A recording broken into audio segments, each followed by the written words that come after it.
Imaginez un instant, les éléments se déchaînent autour de vous. La nature a décidé de vous mettre à l'épreuve. Ouais, mes chers afiovolcans, aujourd'hui, on va parler de quelque chose que vous ne voudriez vraiment pas vivre, les catastrophes naturelles. Du sable, du feu, de l'eau, des températures glaciales ou au contraire, des températures qui font exploser le thermomètre. Il y en aura pour tous les goûts et vous allez vraiment en baver. Et surtout, apprendre comment survivre à ça. Ah ouais, les tsunamis, les tremblements de terre, tout ça quoi. Alors pour le coup, Ariane, c'est con mais on va pas parler de cela. Tout simplement parce qu'il y a déjà des vidéos dédiées sur le sujet, n'est-ce pas? Elles sont là. Là, on va en passer 6 autres en revue. Et comme d'habitude, c'est Balthazar qui va se charger de tout ça. Salut prof, j'espère que t'es bien préparé parce que tu risques d'en chier un max aujourd'hui pour nos spectateurs. Est-ce que Balthazar aurait pu se préparer à ces différentes catastrophes? D'ailleurs, que va-t-il devoir faire pour avoir le plus de chances de survivre dans chaque scénario? Et quelles sont les choses à faire et surtout à ne pas faire si vous étiez confronté à ces catastrophes? Eh bien, on voit ça ensemble. Comment survivre aux catastrophes naturelles les plus dangereuses maintenant?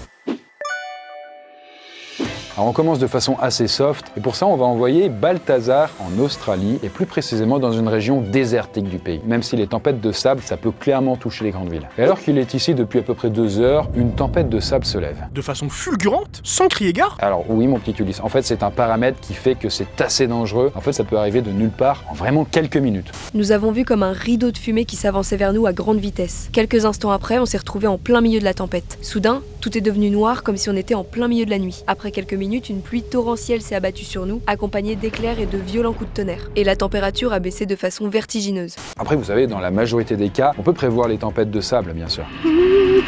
Bon, là, va falloir réagir, donc suivez mes conseils. Et suis mes conseils, Balthazar. Déjà, protège ton nez et ta bouche, dans l'idéal avec un masque, mais là, t'en as pas. Bah, il a qu'à prendre une écharpe ou un truc du genre. Alors là, il n'a pas été hyper prévoyant, donc il va faire avec les moyens du bord. Donc, à sa place, il faut que vous arrachiez un morceau de t-shirt pour vous protéger la tronche. Et dans l'idéal, qui est plutôt humide. Et puis, en plus de protéger son nez, sa bouche, bah, vous voyez, ses oreilles sont également à l'abri. Très bon réflexe d'avoir sorti tes lunettes. Alors bien sûr, si la tempête souffle dans un sens précis, il faut que ça te souffle dans le dos, donc voilà, pas en pleine face. Dans l'idéal, il faut aussi se mettre à l'abri, sauf qu'à proximité, il n'y a pas de voiture, il n'y a pas de baraque, il n'y a même pas un gros rocher pour lui. Il n'y a plus rien, tout s'est envolé. À ce moment-là, vous voyez, il y a une grosse pluie qui commence à tomber. Si vous étiez à sa place, il y a un dilemme qui peut se poser. Est-ce qu'il faut rester au niveau du sol, ou alors il faut essayer de grimper une colline?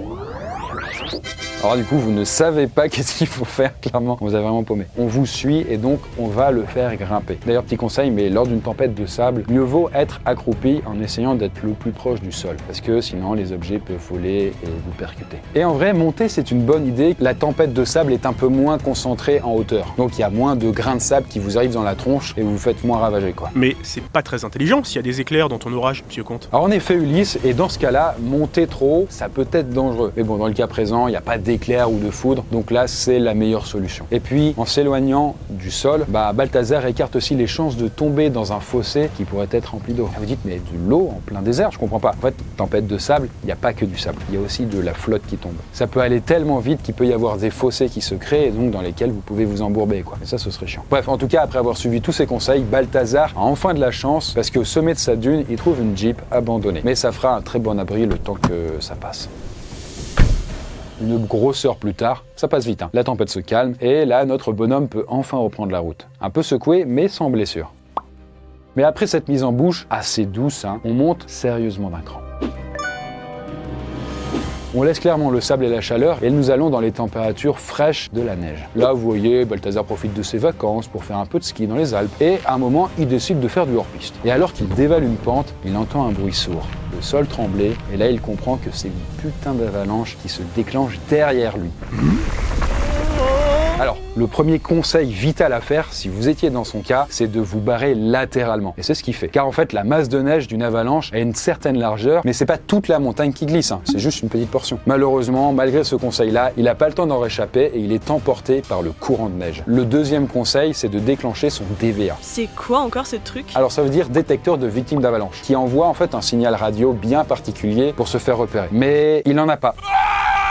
Bref, tout ça va très vite, mais il faut que tu restes très calme, prof. Et là, il est très important que vous restiez focus sur le fait de garder la tête au maximum et les bras hors de l'avalanche. Donc ne faites pas n'importe quoi, ne perdez pas votre sang-froid, sinon vous risquez de tomber, de faire des tonneaux et là, vous êtes avalé par l'avalanche. Et en même temps, il est très important d'essayer de nager au-dessus de l'avalanche. Et bien avec vos skis, avec vos mains, essayez de faire un peu un mouvement pour essayer de remonter la surface. Et en même temps que vous essayez de surnager, il faut essayer de ralentir votre descente en essayant de planter votre matos dans la neige.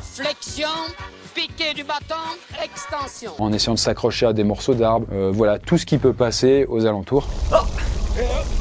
Malheureusement, dans son cas, ça ne suffit pas et Balthazar a complètement disparu sous la neige. Et 30 secondes plus tard, ça va très vite, tout s'arrête. L'avalanche est terminée et notre petit prof est enseveli en dessous. Alors je vais pas vous mentir, à partir de maintenant, la chance va un peu entrer en jeu. Car en fait, si Bal est plusieurs mètres en dessous de la surface, à cause de l'avalanche, c'est comme s'il était dans du béton. Tellement la neige est devenue compacte. Mais bon, là on ne le voit pas, mais le prof arrive légèrement à bouger ses jambes. Ce qui signifie qu'il est proche de la surface, mais à l'envers. Parce que s'il peut pas les bouger, c'est qu'il y a trop de neige au-dessus de lui et donc c'est fini. Bon, en tout cas, à ce moment-là, pour lui, il va devoir battre des pieds, comme pour essayer de créer une sorte de poche d'air qui va alors s'agrandir au fur et à mesure jusqu'à pouvoir se retourner. Et par un petit miracle quand même, la chance, comme je vous le dis, il arrive à se dégager de là, non sans mal et non sans engelure. D'ailleurs, bon, à être resté là-dedans, il est tombé en hypothermie, donc faut clairement pas qu'il tarde à se faire secourir. Il avait quand même une fusée de détresse parce que sans ça, c'était quand même bien compliqué pour lui, quoi. J'imagine qu'il aurait pu éviter tout ça quand même, non? Alors oui, il y a plusieurs choses quand même pour éviter de tomber dans le même cas que lui. Ne partez pas seul. Tenez compte des signaux d'alerte d'avalanche et équipez-vous d'un DVA, le fameux signal qui dit attention. Bref, tout le contraire de ce qu'il a fait là. Alors t'as quand même un peu de chance là mon gars cette fois-ci, mais te repose pas non plus trop longtemps, car pour notre prochaine catastrophe naturelle, on va méchamment augmenter la température. On passe cette fois-ci au feu, mais on va pas parler d'un incendie de maison à cause d'un appareil défectueux, non. Là, on s'attaque à du lourd en parlant de méga feu. En fait, après avoir fait une longue sieste, là, vous voyez, il sort de son petit chalet, mais il sent très rapidement une odeur de cramé, de bois brûlé. Il se retourne et il voit ces flammes qui font des dizaines de mètres de haut et qui sont pas loin de lui, sans doute quelques centaines de mètres. Il se pose une question, est-ce qu'il doit aller chercher quelques affaires dans son chalet qui n'est pas encore en feu, ou est-ce qu'il doit partir le plus rapidement possible pendant qu'il est encore temps? Et là, vous avez choisi, en majorité, il doit se barrer le plus vite possible en laissant tout sur place. Sauf que, petit détail important, mais Balthazar, il est encore en pantoufles et en t-shirt. Mais bon, vous avez dit il doit partir, il part. Et très rapidement, il va être complètement perdu. Il n'a pas d'eau, pas de tissu pour se protéger et surtout, il n'a pas de téléphone. Que ce soit pour prévenir les secours ou même se repérer. Et là, il est paumé dans la forêt, il flippe complètement, il perd son sang-froid, il pleure, c'est pas ouf. Et du coup, il commence alors à suffoquer à cause des fumées et dans la panique, il réalise pas qu'il va dans le sens opposé du vent. What's happening right now, bitch? C'est un truc de dingue. Après quelques minutes de marche, il se retrouve alors nez à nez avec un mur de feu parce qu'il a tourné en rond. Là, il est piégé, il est encerclé en quelques secondes et il finit alors par être grillé comme une saucisse. Là, vous dites, mais c'est pas possible, on le voit quand même le feu, on peut aller dans l'autre sens. En enquêtant, on se rend compte que ce n'était pas aussi simple que ça. En fait, il peut y avoir plusieurs départs de feu, il y a le vent qui se met à tourner, ça peut complètement vous paumer et vous finissez grillé. Et mort, bien évidemment. Et donc, du coup, petit rewind, à ce moment-là, Balthazar, il est encore temps pour lui d'aller récupérer ses affaires dans le chalet et prendre juste le minimum vital. De l'eau, de la bouffe, sa trousse de pharmacie, son téléphone. Ses cartes Pokémon, son PC portable. Une bouteille de coca, du sirop d'érable. Non, j'ai dit vital. Bon, en tout cas, il prend aussi ses grosses godasses, un t-shirt en plus et il s'enfuit. Alors dans l'idéal, ce serait bien que vous preniez à sa place une couverture unifugée, quelques outils, mais bon, peut-être vous les avez pas, vous avez pas le temps. Donc là, en s'enfuyant, il appelle aussi les secours pour signaler ses présences. Parce que même s'ils sont au courant que ça crame, ils connaissent pas les positions de tout le monde. Bon, à ce moment-là, conseil important, il faut vous couvrir le visage, parce que certes, il y a du feu et de la chaleur, mais surtout, il y a des fumées nocives qui pourraient vite ruiner vos poumons en fonction du vent. Et là, vous perdez votre souffle, vous pouvez mourir comme ça en fait. D'ailleurs, autre détail important, d'après pas mal de témoignages, c'est la capacité à rester calme et à croire en soi, si on peut dire. C'est qui le patron? Et moi? Alors si la situation est bien sûr catastrophique, il faut arriver à respirer de façon la plus calme possible pour pas tomber dans un état de stress, de panique. Et il faut se conditionner mentalement dans cette situation d'urgence absolue en se disant c'est bon, je vais sortir de là. Vous dites ouais mais c'est de la pensée magique, on s'en fout. Non, c'est hyper important. Vous concentrez tout votre esprit en fait sur le résultat qui est du coup de survivre. Mine de rien, ça entraîne votre corps et votre cerveau à trouver toutes les solutions en fait pour arriver à la fin à survivre. Alors que si vous êtes en train de penser que vous allez canner, vous vous concentrez sur les mauvaises choses et tout ça, ça peut vous faire perdre de précieuses secondes qui vous auraient permis sinon de survivre. Alors je sais, là, le prof, là, il a chaud, etc. Mais faut pas qu'il retire ses fringues, parce qu'il pourrait choper des brûlures, à cause de la chaleur rayonnée par les flammes. Par contre, il court n'importe où depuis le début, non? Pas du tout, même si on a un peu l'impression. En fait, Balthazar fait une très bonne chose, il tient compte du vent. Et il l'utilise d'ailleurs comme guide, si on peut dire. Et d'ailleurs, il doit s'adapter, puisque le vent peut changer parfois de direction. Son téléphone lui sert également de boussole pour savoir dans quelle direction il peut courir, en admettant que le GPS marche pas. D'ailleurs, il se souvient qu'il y a un lac au sud du chalet où il était quand il est arrivé, et c'est bien, aller dans la direction du lac. On sait pas s'il y a plusieurs départs de feu, etc. Donc le lac ou le point d'eau, c'est la meilleure chance. Et là, à un moment, le vent a commencé à souffler fort et la fumée s'est mise à encercler le prof. À ce moment-là, pour lui, il faut qu'il ralentisse, car s'il continue à aller vite, il respire vite et donc il avale plus de fumée, et en avalant plus de fumée, il se fatigue et il peut s'évanouir. Il faut protéger ses yeux et son nez pour éviter d'avaler la fumée. En tout cas, il va dans la bonne direction et après une bonne demi-heure de marche très douloureuse, il voit enfin le lac et là, sans réfléchir, il saute dedans.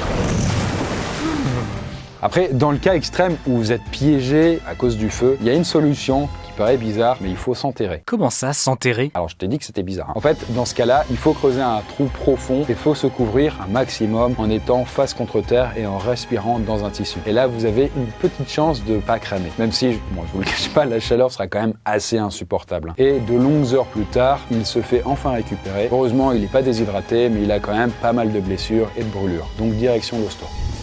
Et même à ce moment-là, tout n'est pas encore terminé, comme par exemple le dit un certain Charles qui a témoigné. Pour jouer un peu sur les mots, même si vous arrivez à survivre à l'incendie en lui-même, vous n'êtes pas sauvé pour autant, tellement vous aurez des flashs et des traumatismes de ce que vous avez vécu. Je conseillerais à toutes les personnes se trouvant dans des zones à risque de préparer des petits kits de survie à l'avance pour partir avec. Également, de préparer des plans d'action bien différents en fonction de si vous avez 2 minutes ou 5 minutes devant vous. Vraiment, faites-le. Donc voilà, si vous aussi vous êtes dans ce cas-là, n'hésitez pas à demander de l'aide. Le concernant, ça va, il a pas perdu grand-chose, à part éventuellement ses cartes Pokémon, peut-être un Draco Feu Shiny, je ne sais pas, mais c'est quand même une sacrée expérience. Théoriquement, quand on vous parle de catastrophe naturelle, vous avez sans doute déjà pensé à celle dont on a déjà parlé, mais moins à celle-là, puisque là, on parle du permafrost. C'est quoi ça encore? En fait, c'est le sol gelé en permanence. Là, vous voyez, typiquement, Balthazar est en Sibérie, où le permafrost a commencé à fondre, à droite à gauche, et d'ailleurs dans des proportions plus ou moins graves. Et tout ça à cause de... Réchauffement climatique. Réchauffement climatique. Réchauffement climatique. Oh là là, c'est beau, c'est beau. Vous avez tapé dans le mille. Et là, si je vous parle de la fonte du permafrost, c'est qu'il y a des bonnes raisons. Déjà, en 2016, un enfant est décédé de l'anthrax et une vingtaine d'autres personnes ont été infectées. Et c'est quoi le rapport avec le permatruc, monsieur Comte? Alors, j'y viens. Figure-toi que c'est très probablement lié au dégel d'un cadavre de renne qui avait été tué par l'anthrax il y a quelques dizaines d'années. Et du coup, là, il était resté piégé dans la glace et là, quand la glace a fondu, le cadavre a ressurgi et avec lui, le virus dégueulasse qui contenait. Alors là, il y a l'anthrax, mais il peut y avoir d'autres trucs. La grippe espagnole, la variole, la tuberculose, des doses de mercure, mais également des maladies dont on ignore l'existence, parce qu'elles remontent à des siècles ou des milliers d'années. Alors t'inquiète pas, t'as rien pour l'instant. Mais en vrai, avec la fonte du permafrost, il y a aussi pas mal de méthane qui peut sortir. On dit le CO2, tout ça, machin, c'est pas bon, mais le méthane, c'est 34 fois plus puissant au niveau du réchauffement climatique. Et c'est là qu'entre en jeu la boucle de rétroaction. Je vais faire un petit schéma pour pas vous perdre. Le permafrost fond, donc il y a une augmentation du méthane dans l'atmosphère, donc une augmentation de l'effet de serre, donc accélération du réchauffement climatique. Bref, vous avez compris, en gros, c'est un cercle vicieux. Il est bien morbide ton scénario. Mais il survit comment, Balthazar? Parce que c'est pas encore arrivé. Donc oui, c'est effectivement un cas à part, le permafrost, mais clairement, c'est parmi les choses qui reviennent le plus souvent. Donc faut en avoir conscience. Et pour y survivre, du coup, faut empêcher que ça arrive, en gros. Donc réduire les émissions de gaz à effet de serre, limiter les déplacements en avion, voiture. Balthazar s'en va parce que heureusement, avec la glace qui est fondue, il n'a pas eu de virus dégueulasse qui lui est arrivé dans la tronche, mais ça ne saurait tarder dans les décennies qui viennent. Mais pour la suite, on va passer clairement en revue quelque chose de beaucoup plus concret et actuel. Probablement, vous avez déjà bouffé une tempête. C'est un phénomène assez fréquent en France, mais ce dont je veux parler là, c'est clairement un échelon au-dessus avec des ouragans ou des cyclones. Par contre, tu nous parles de typhons, de cyclones, d'ouragans, mais c'est quoi la différence? C'est la même chose, c'est juste une question d'appellation quoi. En fait, dans l'Atlantique et le Pacifique Nord, on parle d'ouragans. Dans la région nord-ouest du Pacifique, là, on parle de typhons. Et dans l'océan Indien, on parle de cyclones tropicaux. Bon, en gros, à partir du moment où une tempête crache des vents qui soufflent à plus de 119 km/h, c'est un cyclone. Typhon, ouragan. Faites vos jeux, faites-vous plaisir, choisissez ce que vous voulez. Bon, comme vous le voyez là, Balthazar commence vraiment à flipper. Et il va vraiment falloir qu'il applique certains conseils. Il faut qu'il allume la radio ou la télé pour se tenir au courant. Alors dans certains cas, vaut mieux évacuer et dans d'autres, mieux vaut rester chez soi. Et donc là, le prof doit se tenir au courant pour ne pas prendre la mauvaise décision. Et là, dans le cas présent, la radio a dit qu'il faut rester dedans, pour pas se faire bouffer par ça. Conseil important, faut mettre les appareils électroniques en hauteur. S'il y a de l'eau qui rentre dans l'appart, parce qu'il pleut de ouf, vous n'avez pas envie que l'électricité se mêle à l'eau qu'il y a au niveau de vos pieds et que vous mouriez électrocuté, quoi. Donc dans le doute, faut aussi mettre de l'eau potable dans un sac avec de la bouffe et une trousse de premier secours. Faut aussi fermer toutes les portes, surtout celles qui donnent à l'extérieur. Et aussi, il faut fermer les volets. Alors de son côté, lui, Balthazar,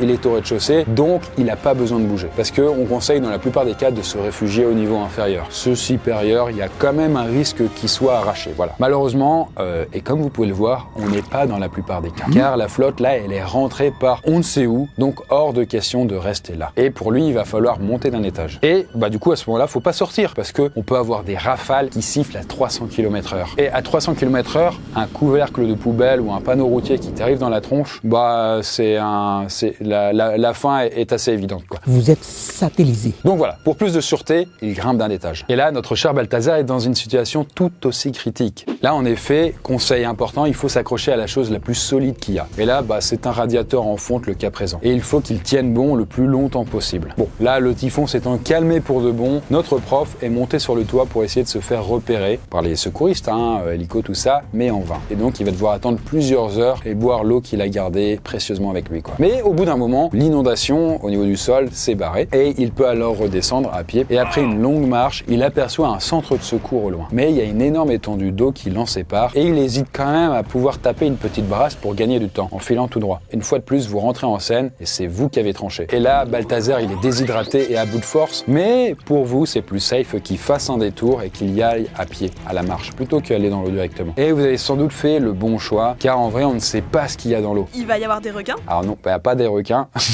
Il peut y avoir des lignes électriques, des produits toxiques qui ont fuité, et même quelques petits animaux dangereux. Donc, ne risquons pas. Et après un long détour, le prof finit par atteindre ce centre de secours. Et là, il est à deux doigts de s'évanouir. À ce moment-là, il reste quelques jours à l'hosto, sous surveillance, pour pouvoir repartir. Il est l'heure pour lui de faire quelques centaines de kilomètres seulement pour se frotter au boss de faim. Direction l'Indonésie et plus précisément l'île de Java, près du volcan Merapi. Eh bien, faut savoir que c'est un volcan qui est encore en activité et clairement c'est peu dire. Sa dernière éruption date de mai 2023 et il y a un peu plus de 10 ans, il y a eu une autre éruption assez violente qui a eu lieu, qui a tué 300 personnes et qui a provoqué l'évacuation d'à peu près 280 000. Voilà, vous l'avez compris, le volcan entre de nouveau en éruption et comme par hasard, Balthazar est à proximité. Il s'est dit, je vais prendre des vacances ici pour évacuer le stress et tout. C'était parfait. La destination paradisiaque a un peu échoué et il n'arrive plus à penser rationnellement. Et là, à ce moment-là, il ne sait pas s'il doit attendre les instructions des autorités locales ou alors il prend ses jambes à son cou. Et bien vous avez choisi pour lui, il doit se barrer. Donc du coup, il court et là, il voit dehors, c'est la panique, ça court dans tous les sens. Au niveau des touristes, c'est le bordel. Les gens se ruent dans les voitures, ne font plus du tout attention aux autres et Balthazar va en faire les frais. Alors qu'il court en regardant derrière lui, en direction du volcan, il se fait percuter par un gros SUV et il meurt. Alors, je grossis un peu le trait, mais vous avez compris, il faut plutôt écouter quand même les consignes dans ce genre de cas. Donc on va rewind et revenir à notre point de départ. Et cette fois-ci, Bal va rester dedans. Et à la radio, il écoute, on va lui dire s'il y a un danger immédiat. Et là, dans le cas présent, non. Mais il y a pas mal de choses à faire d'urgence. Déjà, il faut qu'il ferme toutes les entrées d'air, portes, fenêtres, couper la clim, même potentiellement boucher une cheminée. Et en fait, il faut pas que la fumée toxique puisse rentrer. Et on lui dit également de préparer un kit de survie. Et puis dans le doute aussi, à boire, à manger, médicaments, batterie externe, petite radio. Dents de bouche, une petite enceinte Bluetooth. Et faut pas qu'il oublie ses cartes Pokémon. Non, j'avais pas terminé. Non, pas du tout. Juste une carte de la région pour finir. Voilà. Je suis déçu. Néanmoins, et après quelques minutes, un nouvel ordre est donné, faut se barrer. En fait, l'éruption est plus grave que prévu et la lave commence à s'échapper méchamment du Merapi. Et ça ne se limite pas qu'à de la fumée toxique. Du coup, on lui dit de filer vers le sud, en direction de l'océan, même si c'est loin. Mais on déconseille aux gens de prendre la voiture, car en fait, il y a trop de risques. Car en vrai, si vous prenez votre bagnole, les cendres qui sont dans l'air vont encrasser le moteur, et donc la voiture va tomber en panne. Ça fera pas avancer le schmilblick, quoi, tu vois. D'ailleurs, un petit témoignage est là pour ça. On a entendu un truc de malade, une explosion. Il n'y a pas de mots pour décrire ça, c'est devenu un véritable enfer. Il y a eu une nuée ardente, des nuages noirs qui sont descendus, mais à une vitesse. Il y avait tellement de bruit que je ne savais même pas si j'avais mis en route le bateau. C'était la panique totale. Le nuage nous suivait et moi je pensais que c'était la fin car il nous rattrapait. Il allait plus vite que nous. Alors Patrick s'en est finalement sorti et d'ailleurs on espère qu'il en sera de même pour notre Balthazar. Mais justement ce dernier, alors qu'il est dehors, il faut qu'il protège ses yeux, son nez et sa bouche pour éviter au maximum les fumées toxiques qui bougent très très vite avec le vent. Là, conseil important, mais il faut monter en hauteur car vous doutez bien que la lave ne va pas monter sur les collines. Et en plus d'éviter les coulées de lave, ça permet d'éviter aussi les gaz les plus dangereux qui sont plus lourds que l'air et qui vont être près du sol. Bon, en tout cas, encore une fois, Balthazar doit écouter ce qu'on lui dit à la radio car le conseil de survie optimal au-delà de tous les autres, c'est garder la radio avec vous parce que en fait, la situation peut évoluer tellement vite, il y a machin qui se passe, le vent, la lave, bidule. La radio vous permet de rester informé et donc du coup d'ajuster votre comportement en conséquence. Et là, à la radio, il apprend que les vents ont changé et que des nuées ardentes se dirigent en plein sud. Il se trouve que lui va vers le plein sud. Et comment vous dire les nuées ardentes? Déjà, le mot, il fait un peu peur. C'est comme une avalanche, mais de cendres, de gaz, de fragments de roches qui sont à plusieurs centaines de degrés. Grosso modo, vous le prenez dans la tronche, vous êtes carbonisé en quelques secondes. Vous êtes satellisé. Et par chance, il finit par trouver un abri suffisamment safe et il va pouvoir y passer de longues heures, continuer évidemment à rester branché à la radio pour avoir les informations. Et pour prendre aucun risque, il passe la nuit ici. À son réveil, comme beaucoup de choses ont cramé, c'est un petit peu comme un paysage de désolation. Et là, toujours avec son espèce de masque improvisé, il reprend la route pour arriver de longues heures plus tard dans un hôpital rempli de personnes plus ou moins vivantes. Là, il y a un gros taf psychologique, une nouvelle fois pour se remettre de tout ça. Mais bon, il va pouvoir compter sur Gustave à la maison. Alors, si vous avez déjà vécu un truc du style, n'hésitez pas à en parler. Alors, pour notre cher Balthazar, tout s'est bien passé à la fin, en mettant de côté les moments où il était mort, J'espère en tout cas que cet épisode vous a plu. Je vous retrouve pour le prochain et je vous dis bye bye. Ça fait quand même pas mal d'endroits du globe à éviter tout ça. Mais non Ulysse, faut pas le voir comme ça. En plus tu connais tous les bons conseils maintenant.